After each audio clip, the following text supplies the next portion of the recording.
Shalom, sejam muito bem-vindos a mais um Shabá. Louvado seja o nome do Criador, né? Esse vídeo vai ser postado um pouquinho depois, mas toda semana eu tenho esse compromisso com o Criador de estar trazendo uma palavra, um estudo novo a vocês que gostam, né, desse tipo de assunto, que gostam de ler as Escrituras, que têm interesse pela sua salvação, pela salvação da sua família. Então, eu vou começar aqui com uma oração, né, para com que tudo que seja falado aqui não seja de mim, mas que seja do Criador, e que você também possa, né, se você não pode, você pede ao Criador para com que Ele abra o teu entendimento e você venha entender as coisas que não são desse mundo, né, porque Ele mesmo disse que Ele não era desse mundo. Vamos orar então? Baru Atayuá, Melé Rolan, Mesonut Bechen, Yehoshua Hamashia. Amém. Tomar um pouquinho de água aqui. A garganta está um pouco irritada, mas vamos lá. Hoje nós vamos falar aqui sobre um assunto muito interessante, que é a gente falar de outros mundos. Porque nós vivemos no planeta Terra, certo? Vivemos no planeta Terra. Dizem que o planeta é o planeta Água, mas não é, né? Ele é um planeta rochoso, tá? Então nós vivemos no planeta Terra.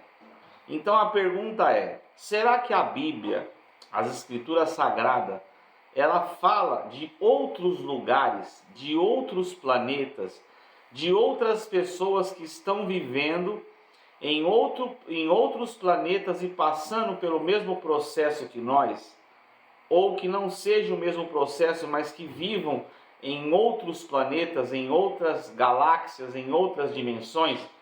Vamos ler o que as Escrituras Sagradas dizem, né?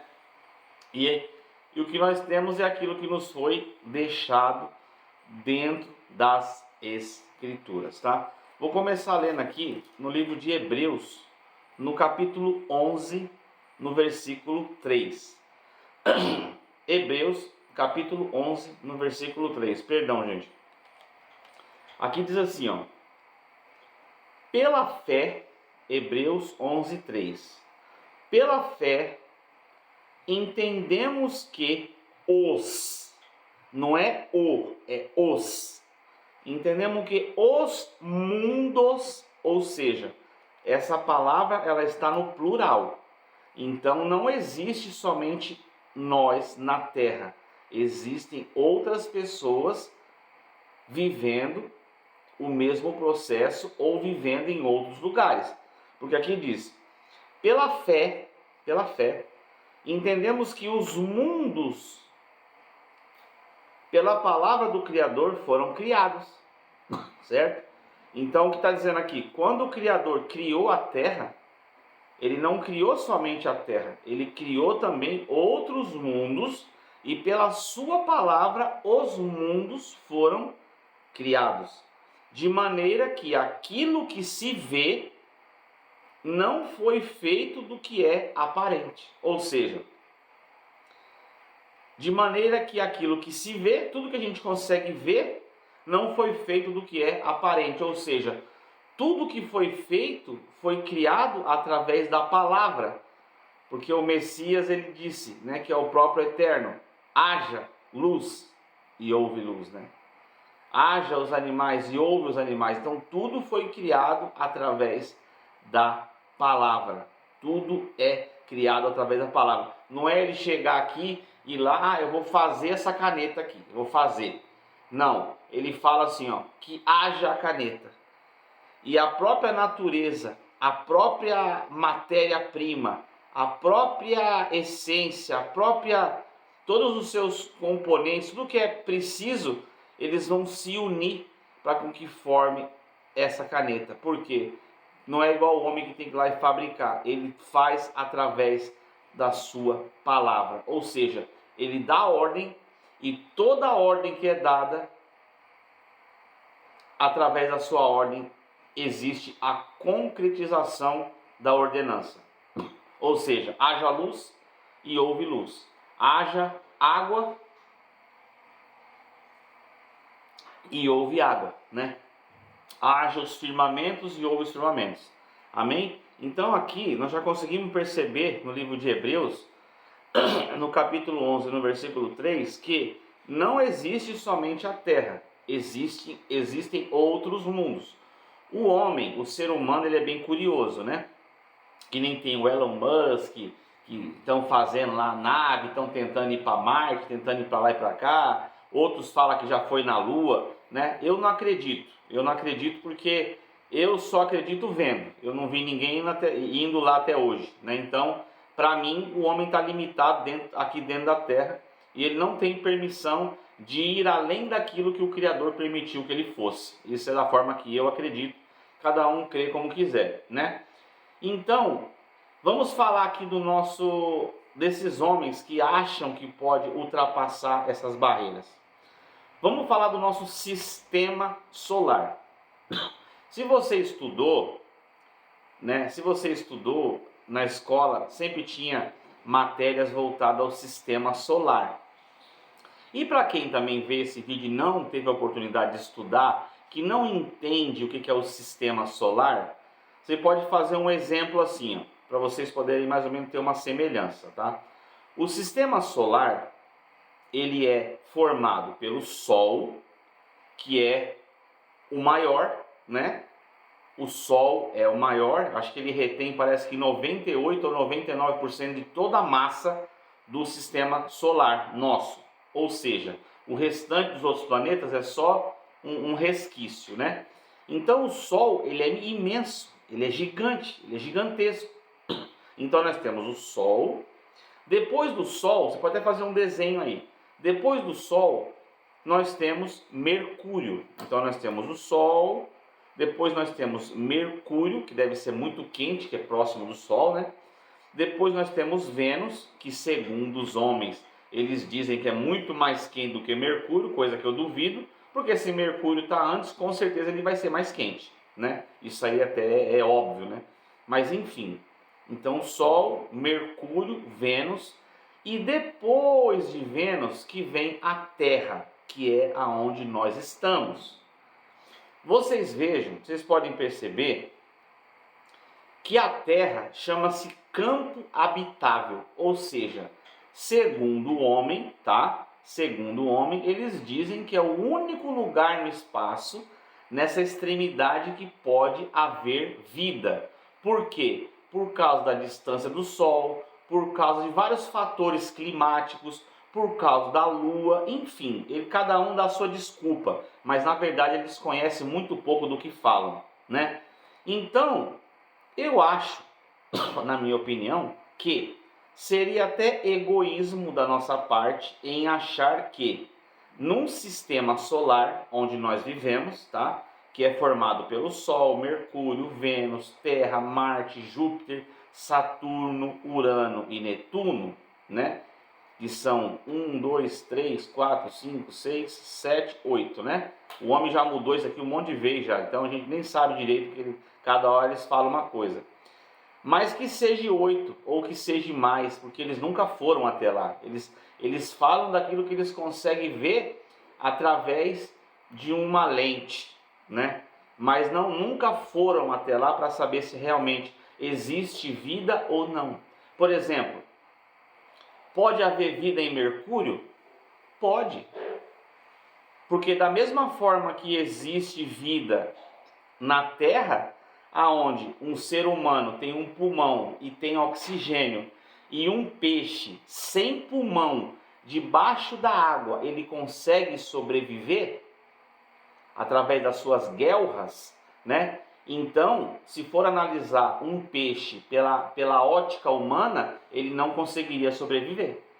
Para você ver que o Criador faz com que o peixe tire oxigênio da água para com que ele se mantenha vivo através das suas guelras, né? E vá para a sua corrente sanguínea. Onde eu quero chegar? Eu quero chegar ao seguinte: eu não posso afirmar, mas eu posso dizer o seguinte: vocês acham que é impossível? Quando eu falei que eu não posso afirmar, eu não estou afirmando que nesses planetas que estão no nosso sistema solar existem vida como a nossa. Mas ressalto que para o Criador nada é impossível. Eu te pergunto, para o Criador alguma coisa é impossível? Pode ser que no Sol tenha vida. Como é que o homem vai saber? Pode ser que no Sol tenha vida. Pode ser que em Mercúrio tenha vida. Pode ser que em Vênus tenha vida. Na Terra nós sabemos que tem, porque nós vivemos aqui.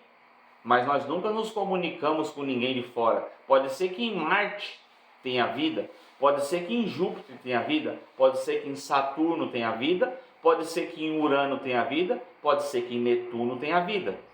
Ou também pode ser que nesse sistema solar em que nós estamos, só existe nós tendo vida.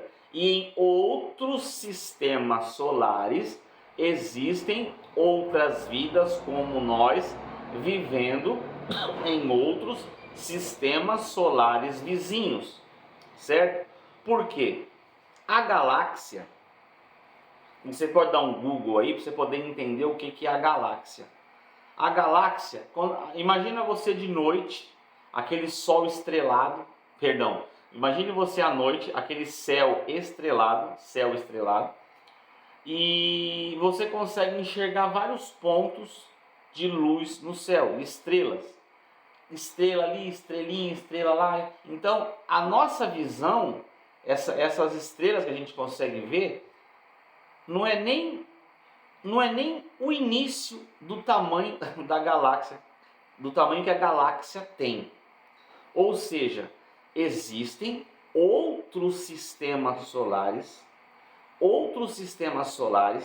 na galáxia que possa ser que tenha vida, como diz aqui no livro de Hebreus, no capítulo 11, no versículo 3, que diz que pela fé entendemos que os mundos pela palavra do Criador foram criados, de maneira que aquilo que se vê não foi feito daquilo que é aparente.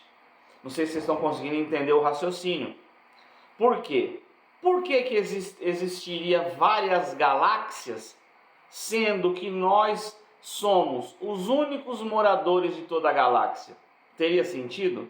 O Criador não teria necessidade de criar várias galáxias, vários sols, vários buracos negros, para com que existisse somente o homem, né? E nós não sabemos quanto que é a terça parte que está tendo esse livre-arbítrio de poder ter uma segunda chance. Então esse processo ele pode estar acontecendo em vários lugares ao mesmo tempo, né?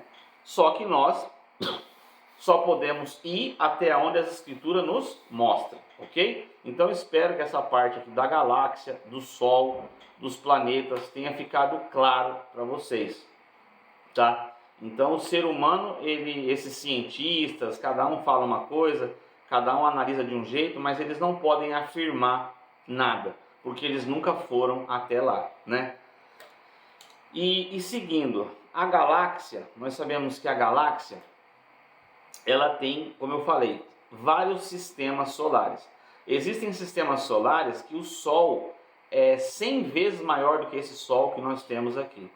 Tem outros que são menores, enfim. Então, em cada, não sei se o nome dado é constelações, em cada constelação, eu não entendo muito essa parte de galáxia, essa parte de outros planetas. O que a gente tem limitado é o que? O sistema solar, a galáxia, que acho que é num todo, né? E a gente vivendo num planeta Terra e achando que é melhor do que o outro, né? Para vocês terem uma ideia, o tamanho do nosso planeta, imagina que você pega um grão de areia diante do mar. Se você pegar um grão de areia diante do mar, a Terra é como se fosse um grão de areia diante de toda a galáxia. Para vocês terem uma noção de como que nós somos pequenos e insignificantes. Não digo insignificante ao Criador, eu digo insignificante em relação à matéria, né? Como nós somos pequenos diante de todo esse sistema que foi criado. Inclusive, até indico a vocês que querem ir um pouco mais a fundo nesse assunto, Vocês podem pegar um filme que chama-se Orton, Orton, com H, H-O-R-T-O-N, Orton. Aí é Orton e o Mundo dos Ken. Orton e o Mundo dos Ken. Esse filme é um filme incrível para você conseguir. É um desenho animado, mas você vai conseguir entender a dimensão que nós vivemos, o tamanho que nós somos.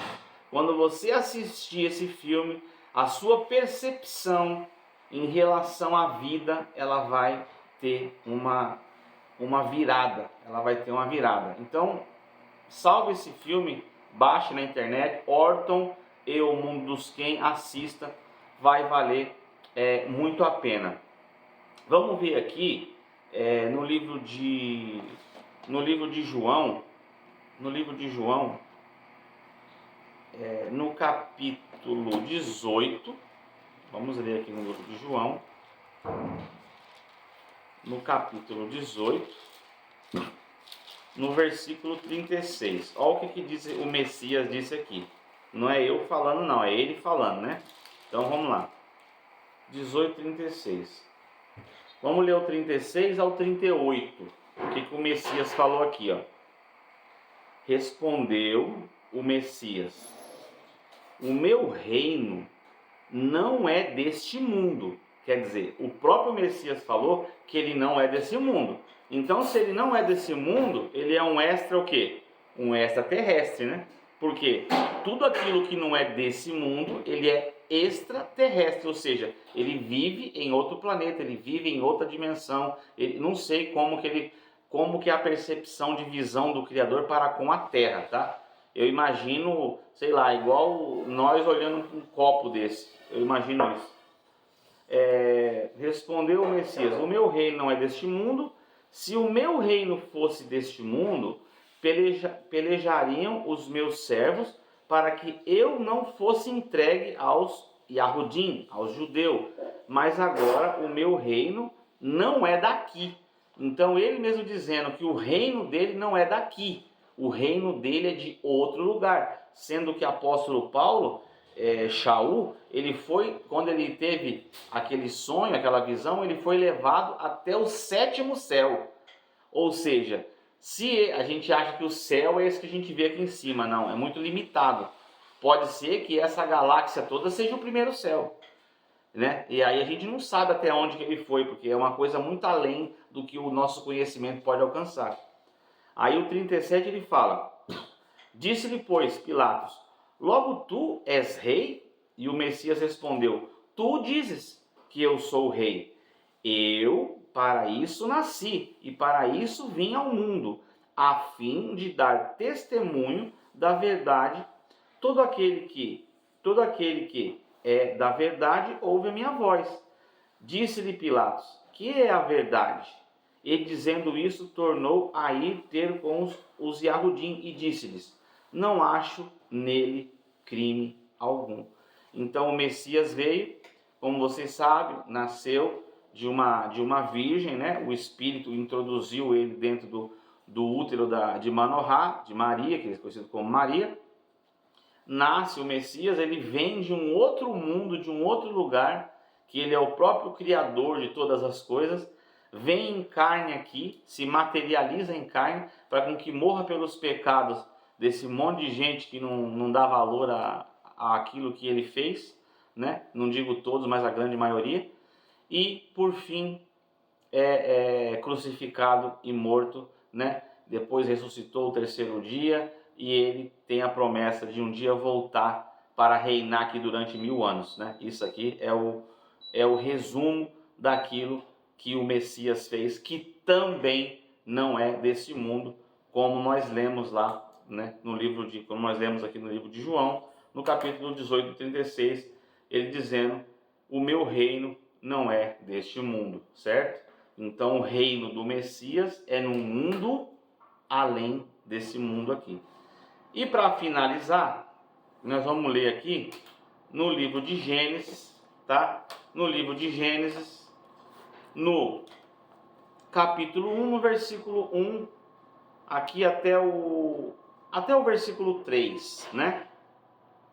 Vamos ver o que a gente consegue entender juntos aqui sobre a criação, sobre o princípio, como a terra era no início. Como a terra era no início. Olha só.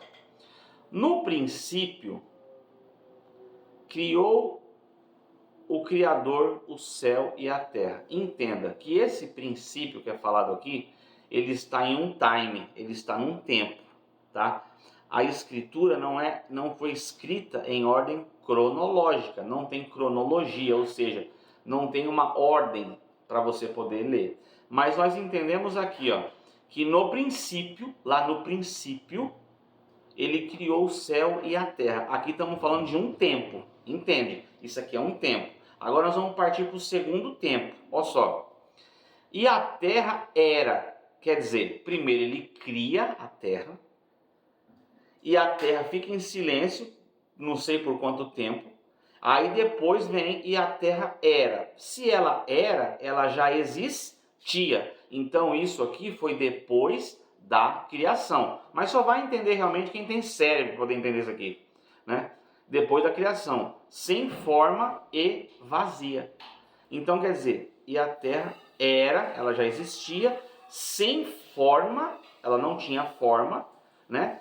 E ela era vazia, ou seja, ela era inabitada, não tinha ninguém que habitava nela. Mas aí, o que havia nela? Olha só, e havia trevas.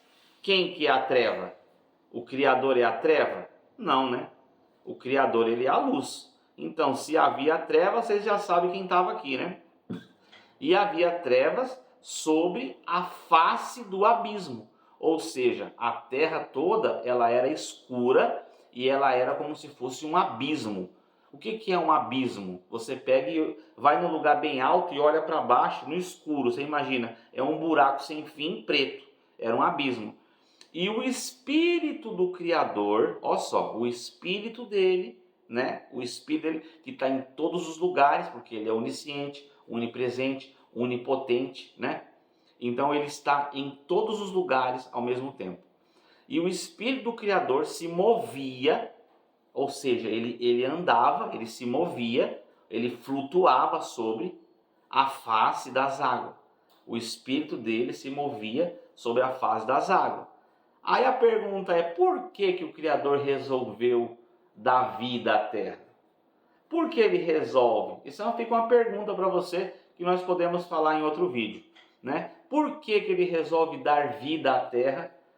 Porque primeiro ele cria, aí depois ele vê que a terra é vazia e sem forma, e lá ali tem um abismo, o Espírito pairava sobre as águas, certo? Aí o Criador, ele resolve, ele pega e fala, e disse o Criador, haja luz, e houve luz. Quer dizer, ele não fala por que ele criou a luz aqui, ó. Ele pegou e falou, haja luz e houve luz, porque ali começa o seu plano, o plano espiritual sobre a vida dos homens, sobre a história dos homens, sobre o próprio livre-arbítrio dos homens. E viu o Criador que era boa a luz e fez separação entre a luz e as trevas, tá? Então, só nesse versículo aqui, do capítulo 1 até o versículo 5, são milhares ou talvez até milhões de anos sendo contado, resumido em apenas do capítulo 1 ao versículo 5, tá? Porque se o Criador criou a terra ela era vazia, ela era sem forma. Primeiro ele cria, depois da criação ela era, então ela já passou a existir. Depois que ela passa a existir, só havia trevas sobre ela. Nós sabemos que as trevas estavam aqui já, né? Então no mínimo foi quando eles foram lançados aqui. E só havia o que? Escuridão. E o Criador resolve dar vida à terra, iniciando-se pela primeira coisa, que é a luz. Ele falou, haja luz, e houve luz. Por isso que hoje nós temos o sol, porque o sol, ele nada mais é do que uma criação do próprio Eterno. Então, pelo meu conhecimento, né, limitado de um ser humano, eu consigo entender que aqui foi quando o Criador ele alinhou todos os planetas para com que a Terra ficasse num lugar perfeito, onde ela orbitasse de forma que seria um lugar habitável, um lugar onde as plantas possam nascer, um lugar onde o sol chega na força que tem que chegar, um lugar onde possa haver a água e a água não evapore-se da terra para com que o ser humano possa reproduzir, para com que ele possa plantar, para com que ele possa colher, um habitat onde as pessoas possam viver em harmonia, como já acontece há milhares de anos. Então aqui o Criador, ele alinha todos os planetas, cada um no seu lugar, cada um com a sua função, né, para com que o seu plano, diante da vida do ser humano, ele possa acontecer. Isso mostra, gente, para encerrar aqui essa analogia sobre os mundos e sobre o tamanho do poder do Criador, que nós seres humanos nós somos tão limitados, nós somos tão pequenos, que a gente não consegue entender o tamanho que o Criador é. Você imagina ele criar todo um sistema solar para com que nesse sistema solar gigantesco, imenso, tenha somente nós sobrevivendo nesse lugar. E nós, diante de toda a galáxia, somos como se fosse um grão de areia diante do mar, né? E tem pessoas às vezes que compram um carro, se acha melhor do que o outro. Tem pessoas que moram em outro país, se acha melhor do que o outro. Tem pessoas porque faz uma plástica, se acha melhor do que o outro. Ou porque tem uma casa num condomínio fechado, se acha melhor do que o outro. O outro porque é um jogador de futebol, se acha melhor do que o outro, porque é mais rico do que o outro. Quando a gente sair desse mundo, nós não vamos levar nada daqui. É importante ter as coisas? Sim. É importante você ter dinheiro? Sim. É importante você ter riqueza? Sim. Só que você não pode deixar com que a riqueza, com que o orgulho, com que a soberba, com que essas coisas sejam maior do que você e você não tenha misericórdia de 3 tipos de pessoa: a viúva, o órfão e o necessitado. Amém? Então espero que essa palavra vá de encontro ao seu coração, que você realmente tenha entendido isso daqui, a dimensão que o Criador ele é na nossa vida. Então vou finalizar com uma oração agradecendo ao Criador por mais um Shabá, agradecer pela vida da minha esposa, pela vida das minhas filhas, pela minha vida, pela vida de cada um de vocês que assistiu esse vídeo até aqui, tá bom? Baru Ataiwa, Melech Rolam, Mesonut Beshen, Yehoshua Hamashia, amém, e nos encontramos no próximo vídeo. Shalom.